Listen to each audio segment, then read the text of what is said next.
নমস্কার, আমার নাম কৌশিক মহন্ত। আমি আসছি ইস্ট ওয়েস্ট কোম্পানির তরফ থেকে এই দাদার ভেন্ডি জমি দেখতে। তো দাদার সাথে একটু কথা বলবো। দাদা নমস্কার। নমস্কার। আমার নাম কৌশিক মহন্ত, আমি ইস্ট ওয়েস্ট কোম্পানির টেরিটরি সেলস ম্যানেজার। আপনার পরিচয়টা একটু দেবেন। আমার নাম হচ্ছে প্রসেনজিৎ কুমার, বাবার নাম বিমল কুমার, গ্রাম বাঁশরাচা, থানা বক্সিরহাট, পোস্ট অফিস হরিহাট, জেলা কুচবিহার। জেলা কোচবিহার। আচ্ছা, তো আজকে আপনার এই ভেন্ডি জমিতে এসছে, এটা কি ভ্যারাইটি চাষ করেছেন যেটা ধরে আছেন? আলটিমেট কোম্পানির এই ভেন্ডি। আলটিমেট কোম্পানি মানে east West company ultimate variety চাষ করেছে। তো এই ভেন্ডিটা আপনার কেমন লাগলো আপনি একটু যদি বলেন। এটা খুব দারুণ একটা কোম্পানির ভেন্ডি। আগে যেহেতু জানতাম, তো আগে থেকে চাষ করতাম, এবার প্রথম করেছি। আরো আমি করব, আরো অন্য অন্য কৃষককে করাতে আমি বলবো যে সবাই করো।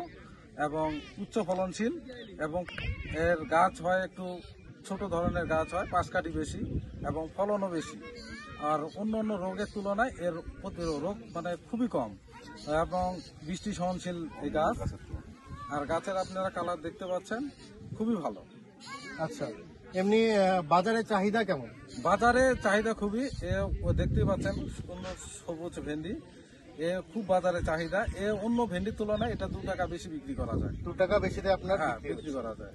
আচ্ছা, তো এমনি আপনার পাঁচ কাঠির জন্য এটা ফলন বেশি, তাই তো? হ্যাঁ। এমনি গিট থেকে গিটের দূরত্ব কেমন বলবেন? খুব ঘন, খুব ঘন। আপনি দেখতে পাচ্ছেন কোন কোন পাঁচ কাঠিতে দুপাশে দুটো বীজ, দুপাশে দুটো। দুপাশে দুটো করে হয়। আচ্ছা, এই জন্য ফলনটাও বেশি পরিমাণে পাওয়া যায়। তাহলে আপনি রোগ সহনশীলতা, ফলন এবং বাজারের চাহিদা অনুযায়ী আপনি আলটিমেট চাষ করে সন্তুষ্ট? হ্যাঁ, সন্তুষ্ট, খুব ভালো। আপনি আগামী বছর আলটিমেট চাষ করবেন? হ্যাঁ, করবো আমি। আচ্ছা, ধন্যবাদ। হ্যাঁ, নমস্কার।